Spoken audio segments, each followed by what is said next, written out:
देवी और देवताओं, भारत की कर्णधार पीढ़ी बच्चों, अभी काफ़ी देर से संतों के, भक्तों के, माताओं के भजन शब्द सुनने को मिल रहे।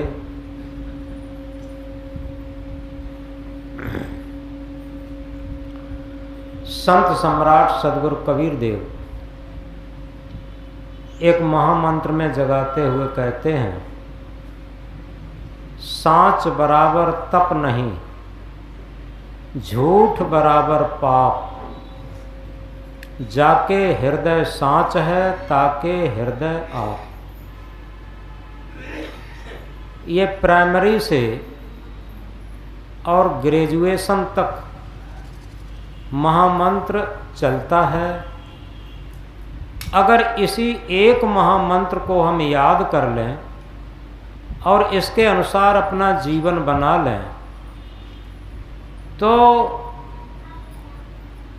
कबीर साहब का महामंत्र सिद्ध हो जाएगा। आधी साखी कबीर की जो निर्वारी जाए, क्या पंडित की पोथिया रात दिवस मिलेगा। केवल इस महामंत्र को, सांच बराबर तप नहीं, झूठ बराबर पाप, जाके हृदय सांच है ताके हृदय आप। अब हम आत्मा, परमात्मा, खुदा, ब्रह्म को खोजते हैं, तीर्थ व्रत करते हैं, पूजा पाठ करते हैं, यज्ञ हवन करते हैं, कथा वार्ता सुनते और कहते हैं। ये सारी औपचारिकताएं तो खूब करते, लेकिन मूल बात भूल ही जाते कि सांच बराबर तप नहीं। और ऐसा नहीं कबीर साहब ने ही कहा हो, रामायण में तुलसीदास ने बड़े गौरव के साथ कहा, सत्य समान धर्म नहीं दूजा, जप तप यज्ञ होम नहीं पूजा। सत्य के समान दुनिया में कोई धर्म नहीं, जप तप यज्ञ होम पूजा कुछ नहीं। ये तुलसीदास ने कहा। लोगों को लगे कि कबीर साहब तो कहते ही हैं, देखो जहां सत्य धर्म की बात होगी वहां हर महापुरुष को कहना पड़ेगा। तो तुलसीदास ने भी कहा है, सत्य समान धर्म नहीं दूजा, जप तप यज्ञ होम नहीं पूजा। अब हमें समझना है, सांच बराबर तप नहीं, सत्य के समान कोई तपस्या नहीं, धर्म नहीं, पूजा नहीं, पाठ नहीं, यज्ञ नहीं, हवन नहीं। आखिर सांच क्या है? इस बात को गहराई से समझने के लिए सबसे पहले हम एक उदाहरण देते हैं ईश्वरचंद विद्यासागर का। ईश्वरचंद विद्यासागर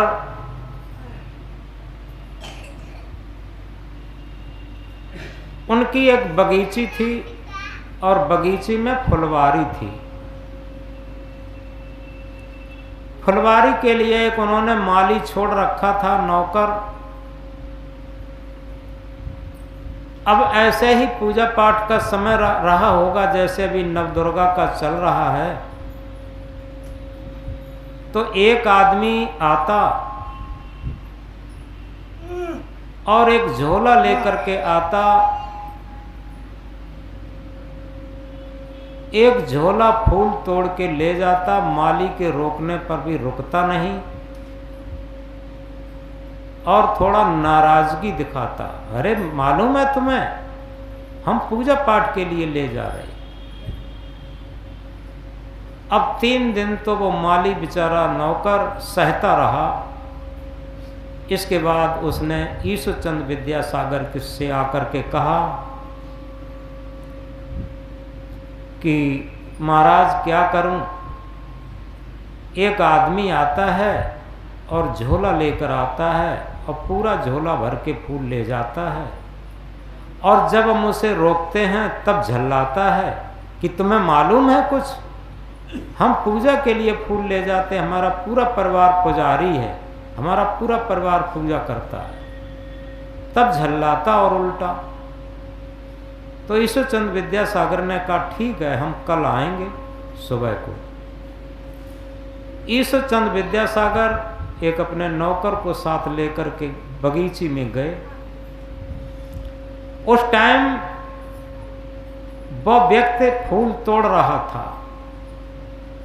उसने एक अपना जो चादरा लाया था वो एक पेड़ पर टांग दिया था, फूल तोड़ने में मस्त था। ईश्वरचंद विद्यासागर ने अपने नौकर के द्वारा उसका चादरा पेड़ से उठा करके कहीं छुपवा दिया, और ईश्वरचंद विद्यासागर टहलने लगे। जब वो आदमी फूल तोड़ चुका, झोला उसका भर गया, उसने सोचा चादरा उठा लूं पेड़ पर से, लेकिन वहां चादरा है ही नहीं। अब वो इधर उधर चक्कर मकर देखे और झल्लाए, आखिर चादरा मेरा किसने यहां से उठा लिया। 2-3 बार झल्लाया।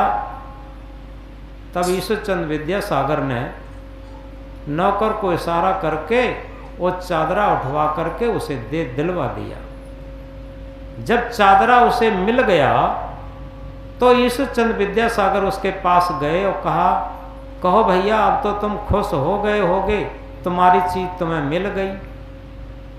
अब वो ऐंठ के बोलता है, इसमें खुशी की बात क्या है, मेरा ही चादरा मुझे मिल गया, इसमें खुशी की कौन सी बात है, ये कहा। तो उसने कहा जब तुम्हारी चीज तुम्हें मिली है और तुम्हें खुशी नहीं है, एक बात बताओ, ये फुलवारी फूल किसके हैं? ये कहा ये फुलवारी और फूल किसके हैं? तो उसने कहा ये किसके हैं? अरे सब ये ईश्वर के हैं, मालिक के हैं, प्रकृति के हैं, ये परमात्मा के हैं, और किसके हैं? तो ईश्वरचंद विद्यासागर ने कहा कि एक बात बताओ, जब ये सब ईश्वर के हैं, परमात्मा के हैं फूल, और उन्हीं के फूल तुम यहाँ से तोड़ करके उन्हीं पर चढ़ा देते हो, तो जैसे तुम्हारा चादरा तुम्हें मिल गया, तुम्हें खुशी नहीं हुई, तो क्या ईश्वर परमात्मा के इन फूलों से खुशी होती होगी? ये तो उनके हैं ही। जब ये बात सुनी, ये पहली बार ऐसी बात सुनी, तो वो अंदर से शर्म से गड़ गया। उसने कहा महाराज फिर? तो ईश्वरचंद विद्यासागर ने कहा फिर ऐसा है, अरे ये तो सब पूरी प्रकृति ही ईश्वर की है, या सब प्रकृति की है, और तुम्हें उसे ही तोड़ करके उन्हें चढ़ा देते, चाहे देवी देवता को चढ़ा देते, किसी को चढ़ा देते। अरे तुम अपनी चीज क्यों नहीं चढ़ाते जो तुम्हारी है? अब जब तुम अपनी चीज चढ़ाओगे तो कोई भी देवी देवता खुश होगा। तो उसने कहा मेरी क्या है? ईश्वरचंद्र ने कहा कि तुम्हारी है तुम्हारा अहंकार।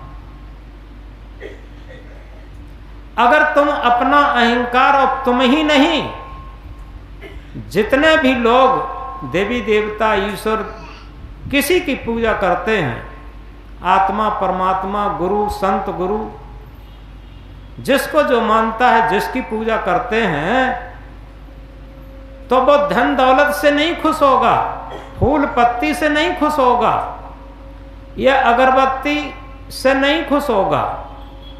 केवल और केवल हम अपनी वस्तु चढ़ाएं जो स्वयं हमने बनाई, वो है हमारा अहंकार।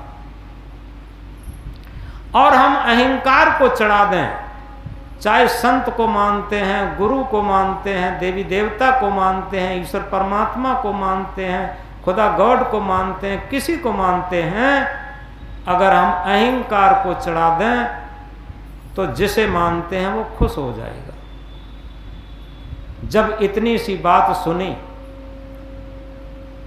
तो वो व्यक्ति चौंक गया और आश्चर्यचकित रह गया। इतना सत्य आज तक किसी ने नहीं कहा। और उसने कान पकड़े कि आज से मैं ये फूल तोड़ने का काम कभी नहीं करूंगा, और ये अपने अहंकार के कारण करता रहा। और आज से हम अपना अहंकार अपने इष्ट को चढ़ा देंगे। और वो उस दिन से कभी भी फुलवारी में फूल तोड़ने नहीं आया, और उसी दिन से वो सच्चा भक्त अहंकार अपना चढ़ा करके और निरहंकारी जीवन हो गया। तो यथार्थ में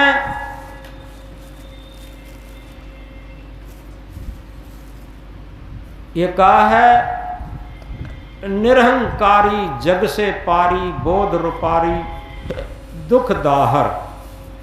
सारे दुखों का नष्ट करने वाला, सारे कर्म संस्कारों का नष्ट करने वाला एक ही महामंत्र है कि निरहंकारी जीवन।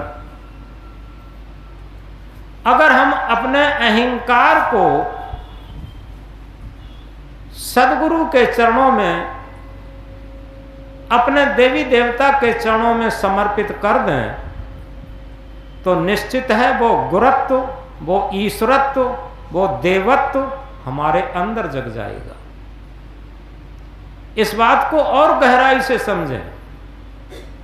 जब अहंकार को हम चढ़ा देंगे तो हमारे अंदर स्वयं गुरत्व जग जाएगा, स्वयं संतत्व जग जाएगा, स्वयं बोधत्व जग जाएगा, और स्वयं देवत्व जग जाएगा, स्वयं ईश्वरत्व परमात्मत्व जग जाएगा। तो इसलिए सबसे जो वैज्ञानिक तथ्य पर पूजा है उसे हम समझें।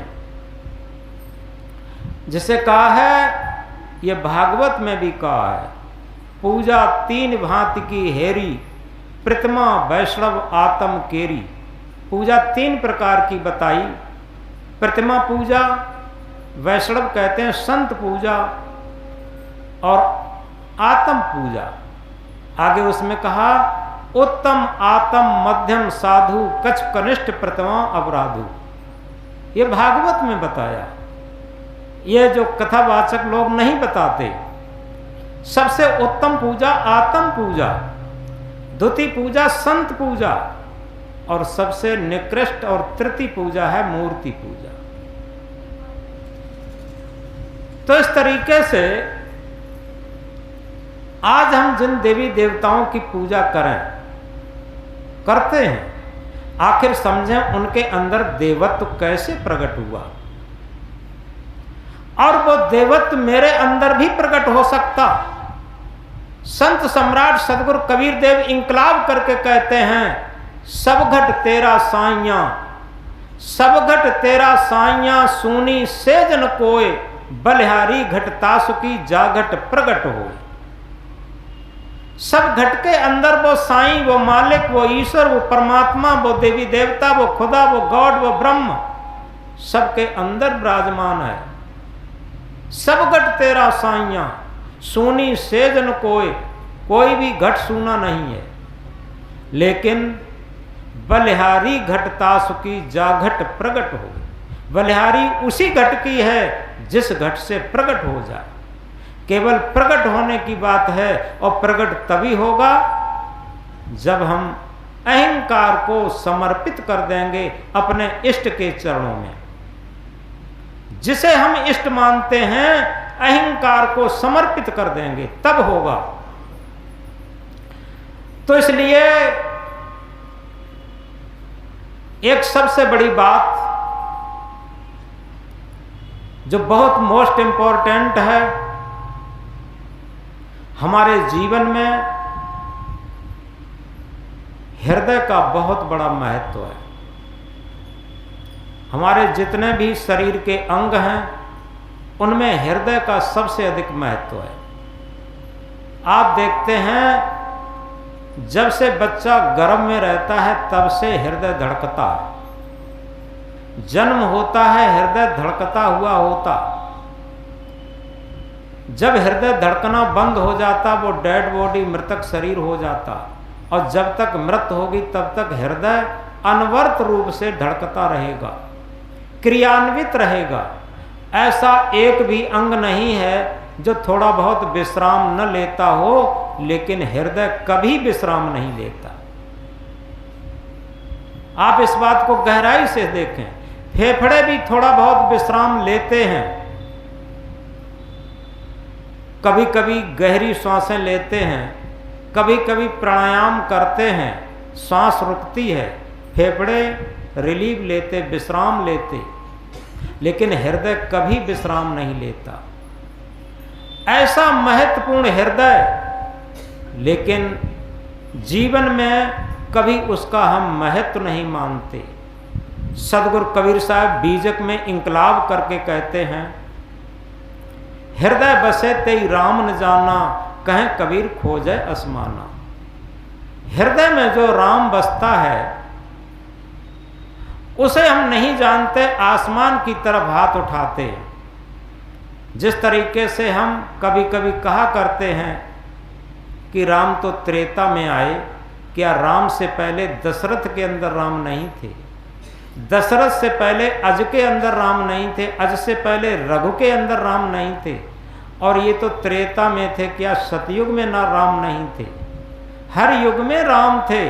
जो घट घट में रमैया राम है, घट घट में परम सत्ता, सत्य सत्ता, चेतन सत्ता, आत्म सत्ता, परमात्म सत्ता रम रही है, उसी का नाम तो राम है। और कोई घट सूना नहीं है, सब में रम रहा है। और उस हृदय निवासी राम को हम नहीं जानते। दूसरी बात, व्यवहार काल में जब आते हैं तो हम मन का बहुत प्रयोग करते हैं।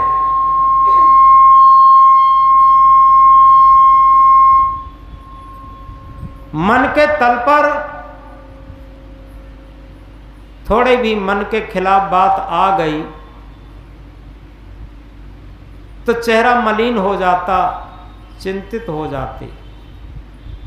लेकिन कभी विचार करके देखा, गहराई से हृदय के तराजू पर जिस सत्य सत्ता पर हमारा जीवन टिका है, जिस हृदय पर हमारा जीवन टिका है, उस हृदय के तराजू पर तौल करके देखें, पूरे जीवन हमने उस सत्य सत्ता का कितना सम्मान किया, उस सत्य सत्ता की बात कितनी मानी अपने जीवन में, और उस हृदय के तराजू पर तौल करके हमने कितना व्यवहार किया, उस हृदय के तराजू पर तौल करके हमने कितना न्याय किया।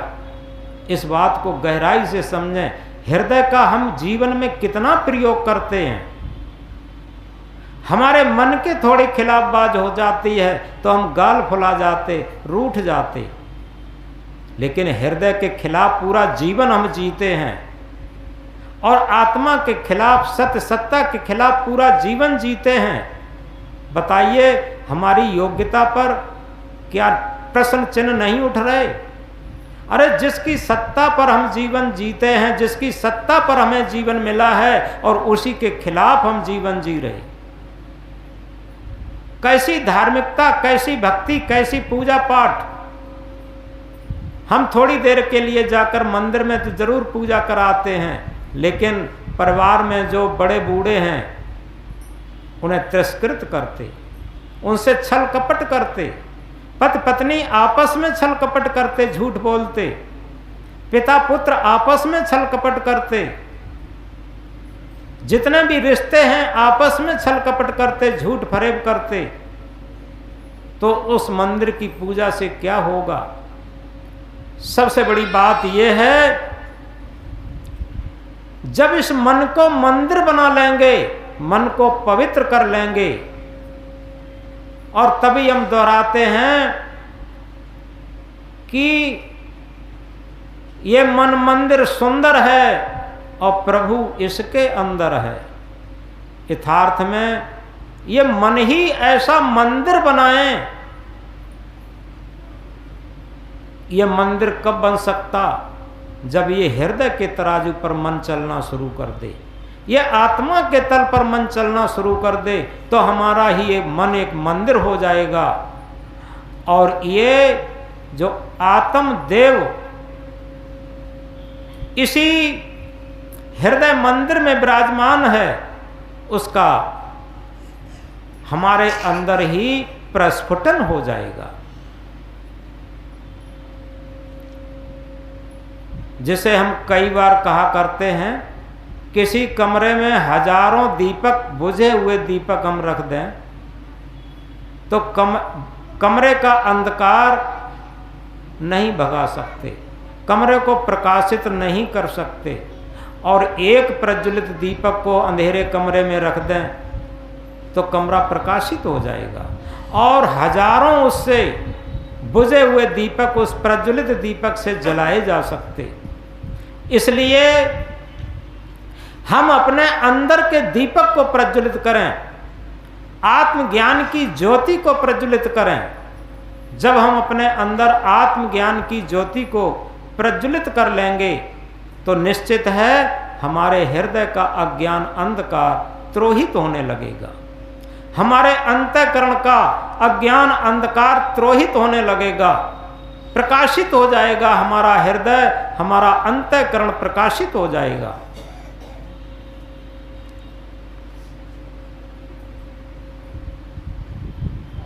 तो हम कह रहे थे, सब घट तेरा साइया सूनी सेज न कोय, बलिहारी घट तासुकी जाघट प्रगट हो। सब घट में वो सत्य परमात्म स्वरूप दुर्गा शक्ति जिसे कहते हैं, क्योंकि ये 9 दुर्गों का किला, 9 दरवाजों का किला है।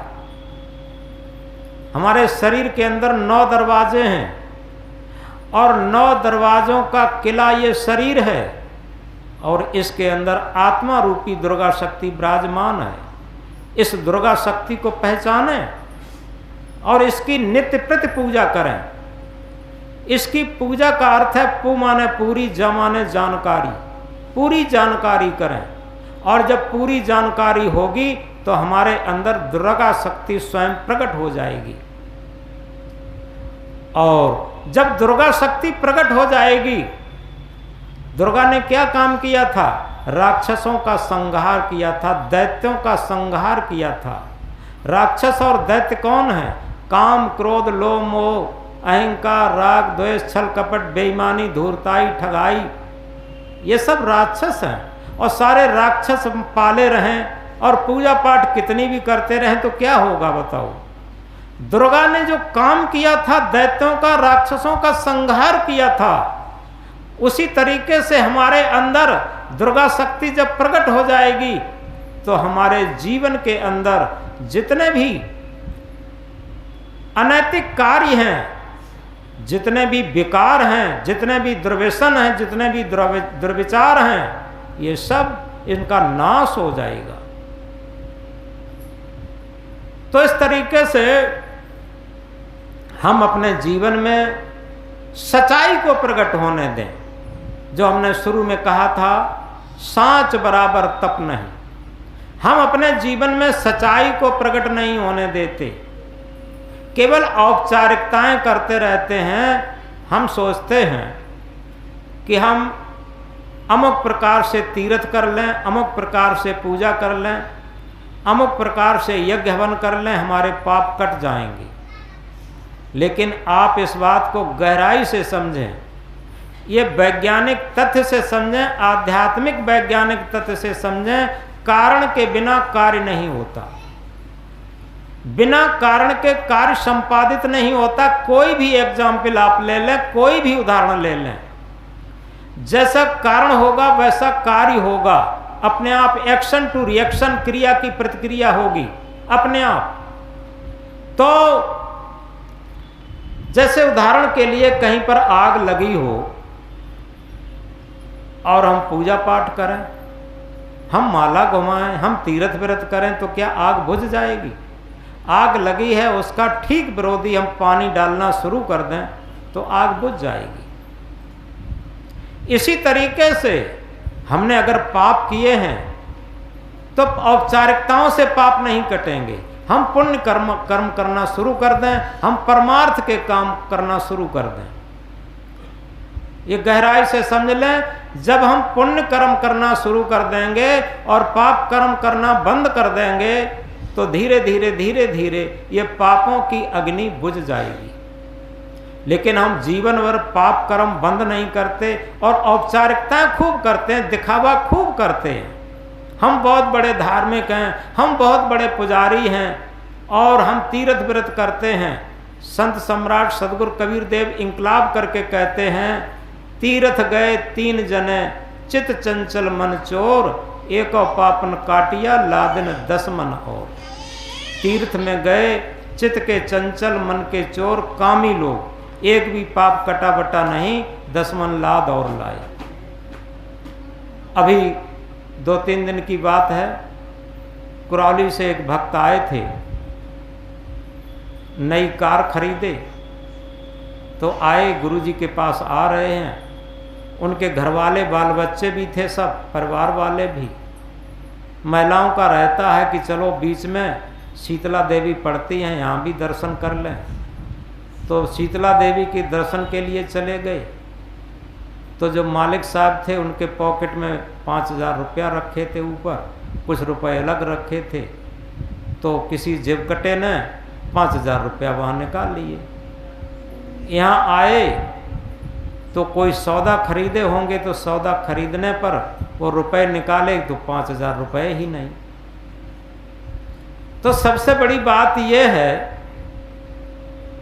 कि इस पूजा पाठ में, तीर्थ व्रत में क्या कटते हैं? झाले झुमके कटते हैं, जंजीरें कटती हैं, जेबें कटती हैं। और पाप कहाँ कटते हैं मालूम है? पाप कहाँ से शुरू किए? वहाँ मंदिर में थोड़ी किए, पाप किसी मस्जिद में नहीं किए, पाप किसी तीर्थ में नहीं किए। पाप हमारा मन करता है। थोड़ा गहराई से समझें। पाप हमारा मन करता है क्योंकि मन में जब कुविचार जागृत हो जाते हैं तो पापों का उद्गम स्रोत वहीं से होता। तो हम इस मन को बदलने का काम करें। जो कुमन है हमारा, उसे निर्मल मन में बदलें। कुमन है उसे सुमन में बदलना शुरू करें, तब हमारे पाप कटेंगे, तब हमारे पाप बदलेंगे। लेकिन हमारा मन वैसा का वैसा बना रहता है और हम तीर्थ व्रत पूजा पाठ खूब करते हैं। इसलिए हम गहराई से समझें। सदगुरु कबीर साहब इंकलाब करके कहते हैं, सांच बराबर तप नहीं, झूठ बराबर पाप। झूठ क्या है? दिखावा झूठ है। दिखावा छोड़ दो प्यारे, तभी कुछ हाथ आएगा। दिखावा छोड़ दो प्यारे, तभी कुछ हाथ आएगा। ये जीवन क्षण का क्षण में काल के गाल जाएगा। आज जितना शिक्षित जमाना हुआ है, जितना वैज्ञानिक उपकरण बड़े हैं, आप देखते हैं मोबाइल पर हर आदमी झूठ बोलता। हमने देखा कई लोग यहाँ आश्रम में बैठे हैं, किसी से बात कर रहे हैं कि हम भोगांव आ चुके हैं। आश्रम में बैठे हैं, भोगांव आ चुके हैं। अब बताओ, ऐसा पहले कभी नहीं था, मोबाइल थे ही नहीं। आप किसी क्षेत्र में देख लीजिए। और हम तो कहते हैं, जब बिना पढ़े लिखे लोग थे, हम शिक्षा के विरोधी नहीं हैं, लेकिन उस शिक्षा के विरोधी हैं जो हमें क्लेवरनेस सिखाती है, चालाकी सिखाती। ये कहा है, चतुराई चौपट करे, अहंकारी गोता खाए, सीधा सादा सरल जीवन ताय आत्म पद दर्शाए। बड़ी सरल और सीधी बात है। जितनी चतुराई पैदा होती जाती है, छोटे छोटे बच्चे बड़े चालाक होते हैं।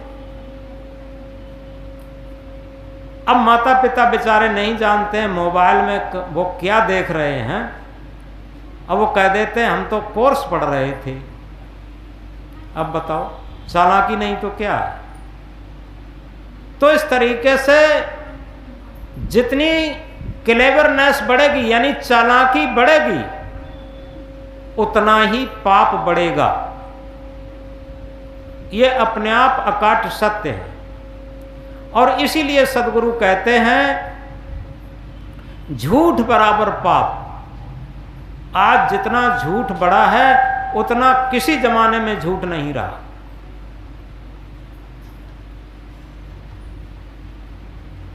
तो इस प्रकार जाके हृदय सांच है ताके हृदय आप, जिसके हृदय में सांच है, अब उस हृदय के सांच को हम प्रयोग कहां करते? हृदय में तो सबके सांच है।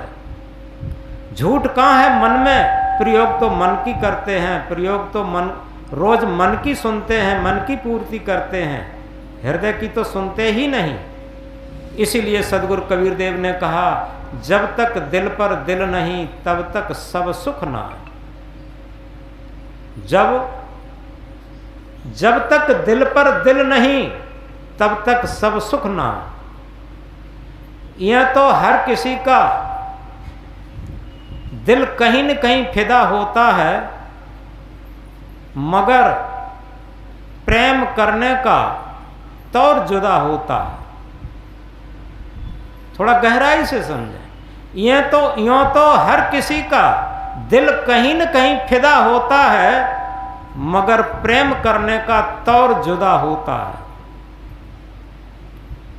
हमने अपने दिल को कहां पर फिदा किया है, कहां पर समर्पित किया है, यह हमारे दिल को पता है। इसलिए सदगुरु इसे उलट के कहते हैं, जब तक दिल पर दिल नहीं, हमारा दिल हमारे दिल पर समर्पित होना चाहिए। ये बात गहराई से समझें। जब तक दिल पर दिल नहीं तब तक सब सुख ना है। हम चाहे तीर्थ करें, व्रत करें, पूजा पाठ करें, यज्ञ हवन करें, कुछ भी करें, ये सारी चीजें औपचारिकता मात्र हैं। उसी तरीके से कैसे मालूम है, छोटे छोटे बच्चे होते थे, यहाँ शहर की बात नहीं है, यहाँ अधिकांश लोग देहात के ही हैं, भले ही शहर में आके बस गए हैं। देहात में पहले छोटे छोटे बच्चे धूल में खेला करते थे और धूल के घर घर बनाते थे, धूल के घर बनाते थे। और फिर जब वो पंगत करते थे, गीली मिट्टी ला करके लड्डू बनाते थे और पत्तों की पूड़ियाँ बनाते थे, और आपस में बच्चे घर घर खूब खेलते थे।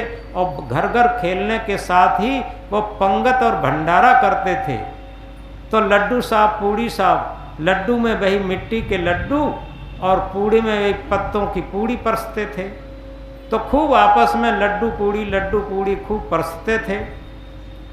और थोड़ी देर ये सब भंडारा करते करते, घर घर खेलते खेलते, और बाद में जब उनकी सनक सवार होती थी, खेल खत्म होता था, तो अपने पैर से सब घर बिगाड़ करके और भाग के जाते थे अपने अपने घर, और अपनी मम्मी से कहते थे, मम्मी हमें बड़ी तेज भूख लगी है, हमें भोजन लाओ। अब मम्मी मुस्कुराती हैं, हंसती हैं और कहती हैं, अभी तो तुम पूड़ी लड्डू की पंगत कर रहे थे और तुम कहते हो बड़ी तेज भूख लगी है। अरे मम्मी, वो तो सब झूठ माठ था। देखो, बच्चे भी समझते हैं कि वो सब झूठ माठ था। अब जब बच्चों ने कहा कि मम्मी वो तो सब झूठ माठ था, हमें सच्चा भोजन दो, सच्चे भोजन से हमें तृप्ति होगी, तब मम्मी उनसे कहती है, हाथ पैर धुलो, सफाई करो, फिर बैठो, तुम्हारे लिए हम सच्चा भोजन ला रही। तब वो सच्चा भोजन पाते हैं, तब कहीं तृप्त होते हैं। इसी तरीके से इस संसार में हम उन बच्चों की तरीके से सब खेलते हैं। क्या? ये सब जितना भूल भुलैया का तमाशा है संसार का, ये सब बच्चों जैसा खेल है। और ये सब बुढ़ापे में पता लगता है। बुढ़ापा जब आता है, अक्सर यहाँ बड़े बूढ़े लोग ज़्यादा आते हैं और बड़े प्रेम से आते हैं, क्योंकि जब लुट पिट जाते हैं कोई भी तब बड़े सावधान होते। कहीं भी आप देख लो, जब किसी आदमी को ठग लिया जाता और इसके बाद वो बहुत सावधानी करता। जब ठग लिया, अब सावधानी ठीक है, सावधानी तो अच्छी है, और ठगने से पहले ही सावधानी कर लिए होते।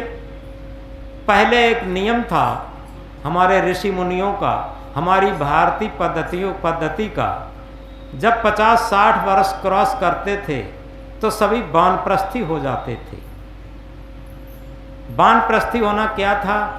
घर के सारे ताल्लुकात छोड़ करके अपने खेत पर मड़ैया रख ली या कोई कोठा बना लिया, और वहीं पर या तो स्वयं भोजन बनाते हैं या घर से बना बनाया भोजन आ जाता है, अपना भजन भक्ति करते हैं। उन्हें घर की कांय किल्लत से कोई मतलब नहीं। ये स्वयं जागृत होना है।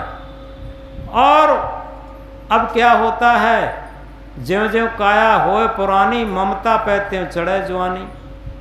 काया तो पुरानी होती जाती है, लेकिन ममता बढ़ती जाती है। अभी तक तो हमने पुत्रों को सरसब्ज किया, अब नाती नातिनों को सरसब्ज कर रहे।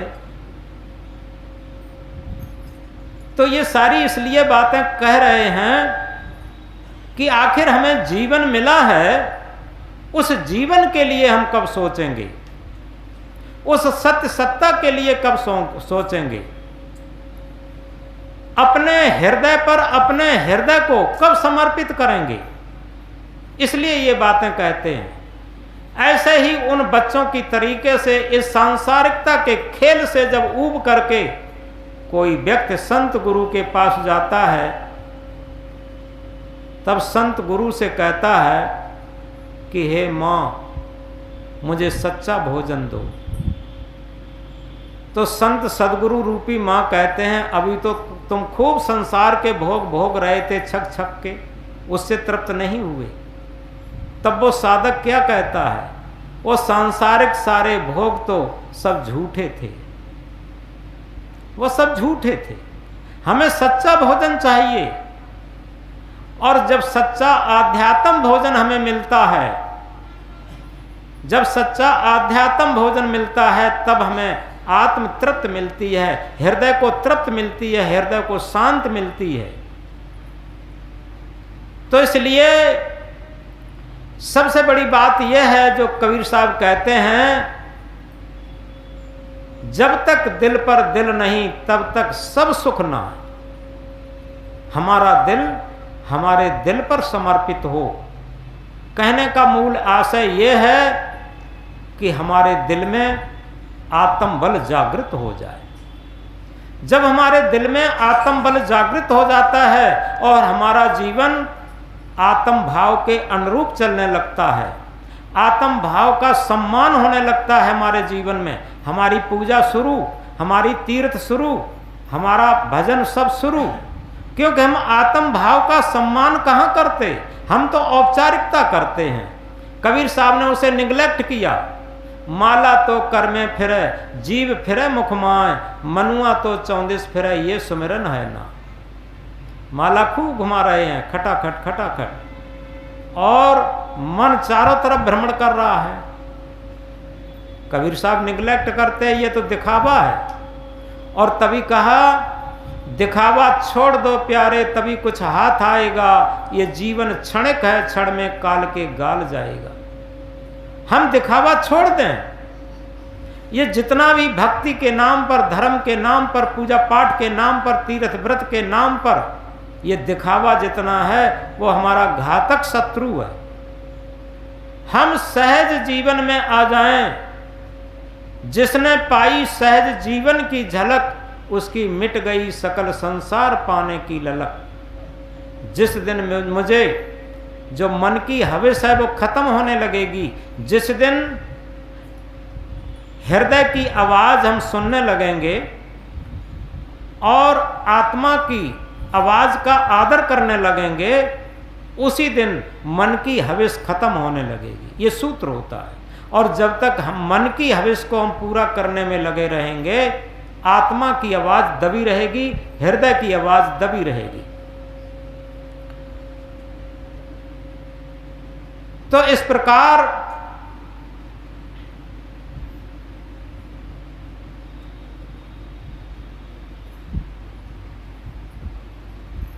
हम जितने भी ज्ञान की आसमानी बातें करते रहते हैं वो सब एक दिखावा है। सही ज्ञान वो है जब हम अपने अज्ञान को जान लेते। हम ज्ञानी उसे नहीं कहते जिसने वेद शास्त्र उपनिषद गीता रामायण भागवत बीजक सब कुछ कंठस्थ कर लिया। हम ज्ञानी उसे कहते हैं जो अपने अज्ञान को जानता, जो अपने अज्ञान को देख देख करके और निकालने का प्रयत्न करता, वो सच्चा ज्ञानी।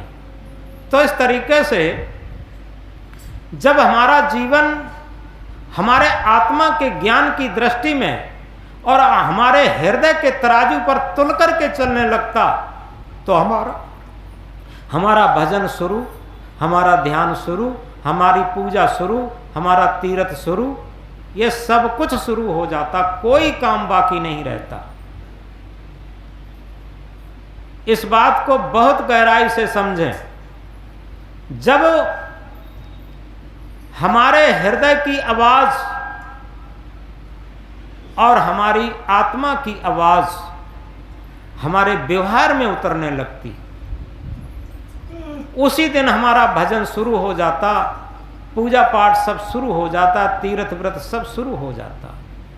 लेकिन हृदय की आवाज को दबाकर, आत्मा की आवाज को दबाकर जितनी भी औपचारिकताएं खूब करते हैं भीड़ भाड़ के साथ, ये लगता है अभी संसार में देखो तो लगता है पूरा संसार धार्मिक हो गया। लेकिन यथार्थ में धार्मिक होना अलग चीज है और मजहबी होना अलग चीज है। मजहब की तो चादर ओढ़ी हुई दिखाई दे सकती, लेकिन धर्म का चोंगा ऊपर से नहीं ओढ़ा जाता। धर्म अंदर से प्रस्फुटित होता, भक्ति अंदर से प्रस्फुटित होती। याद रखें, ज्ञान अंदर से प्रस्फुटित होता, ये बाहर से नहीं थोपे जाते। तो इसीलिए सदगुरु कबीर साहब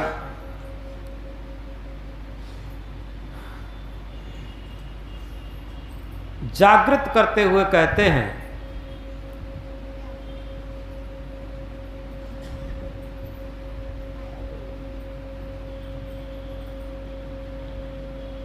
उन्होंने इस तरीके से जगाया है, जागो लोगो मत सुबो ना करो नींद से प्यार, जैसा सपना रैन का वैसा यह संसार। जागो लोगो मत सुबो, कि हम सो रहे हैं मन की गुलामी में, इंद्रियों की गुलामी में, औपचारिकताओं, धार्मिक औपचारिकताओं की चादर में सो रहे हैं।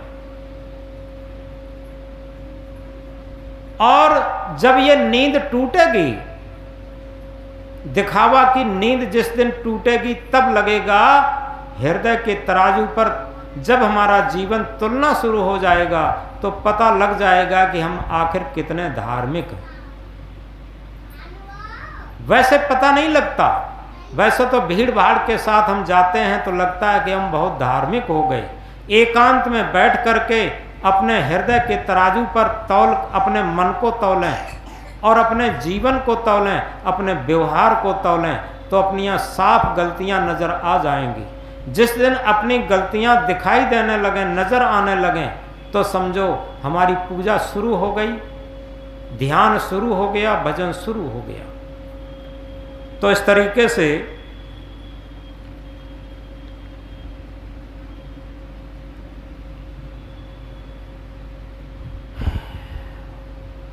हम याद रखें,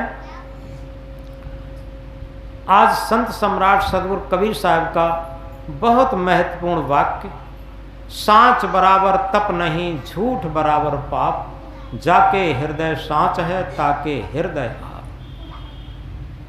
कबीर साहब ये नहीं कहते जिसकी जिह्वा पर सांच। अभी जिह्वा से तो जो हमने महामंत्र पढ़े हैं सब पढ़ सकते, लेकिन हृदय से पढ़ना जब आ जाए, हृदय से पढ़ना दूसरी बात है और मन से पढ़ना और जिह्वा से पढ़ना दूसरी बात है। हृदय से जब बात पढ़ी जाती है तो बिना कहे ही पढ़ जाती। इस बात को गहराई से समझें।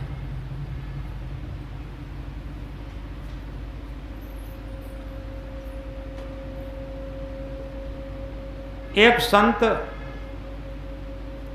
एक घर में पहुंचे भक्तों के यहाँ। उनके पास 4 लड्डू कमंडल में पड़े थे। छोटी बात है, बात खत्म कर रहे तो छोटे छोटे बच्चे आए, उनको एक एक लड्डू देते रहे। 4 लड्डू खत्म हो गए। जो लास्ट में बच्चा आया था तो उसने लड्डू लेकर के वहीं बैठ गया था, उसने अभी लड्डू खाया नहीं था। तब तक एक 5वां बच्चा आ गया और वो संत जी के पास पहुंचा। उसने अपने अनुसार से नमन किया। अब संत जी बेचारे संकोच में पड़ गए कि लड्डू तो सब बट गए, इस बच्चे को अब क्या दूं। लेकिन जो पास में बैठा बच्चा था जिसने अभी लड्डू नहीं खाया था, तो वो समझ रहा था कि गुरुजी के पास 4 ही लड्डू थे, वो बट गए, अब है नहीं। तो उस बच्चे से कहा कि गुरुजी के पास लड्डू तो है नहीं, तो लड्डू लेगा? उसने कहा हाँ। उसने अपने लड्डू में से लड्डू तोड़ा और तोड़ करके आधा लड्डू उसे दिया। अब वो छोटा बच्चा था, उसने कहा नहीं, मैं आधा लड्डू नहीं लूँगा, हम तो पूरा लड्डू लेंगे। अब उस बच्चे ने कहा अच्छा चल पूरा लड्डू लेगा कि हाँ। तो उसने उसका लड्डू ले लिया और लेकर के अपनी शर्ट के नीचे ले गया और लड्डू को हाथ से बार बार दबाया, उसे गोल मोल करके उसे दे दिया और ये कहा कि लो देखो पूरा लड्डू है, कि हाँ पूरा लड्डू है। उसने ले लिया। अब सोचो ये किसी शास्त्र की बात है, ये हृदय की बात है। सबसे बड़ी बात, एक उदाहरण देना चाहते हैं हम, ये हृदय की बात है। क्योंकि जो लास्ट में बच्चा बैठा था वो संत के हृदय की भी बात समझ गया और उस बच्चे के हृदय की भी बात समझ गया, और उसने जो व्यवहार किया वो हृदय के तराजू पर तौल करके किया। वो चाहता तो अपना हिस्सा नहीं देता।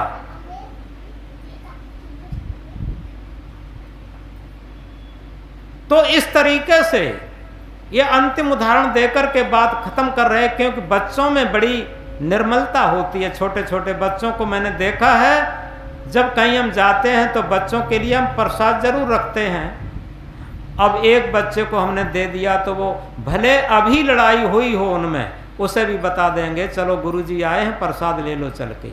उससे कोई राग द्वेष नहीं मानते, बहुत थोड़ी देर चलता है। तो सबसे बड़ी बात यह है कि हमारा अंतःकरण जितना निर्मल होगा, पवित्र होगा और हृदय के तल पर होगा, उतने ही जल्दी हमारे अंदर से विकार निकलना शुरू हो जाएंगे, विकार छूटना शुरू हो जाएंगे, राग द्वेष छूटना शुरू हो जाएंगे और हमारे अंदर मानवता जग जाएगी, ह्यूमैनिटी जग जाएगी। तो हम इस बात को गहराई से समझें। इस महामंत्र को हम प्राइमरी से पढ़ते आते हैं, लेकिन कभी विचार करके देखा कि हम इसे जीवन में कब उतारेंगे आखिर। सांच बराबर तप नहीं, झूठ बराबर पाप। हमारा जीवन, हम भले ही संत की ड्रेस में हैं और झूठ का सहारा लेकर के जीवन व्यतीत कर रहे हैं तो कतई संत नहीं। हम भले ही ग्रस्त के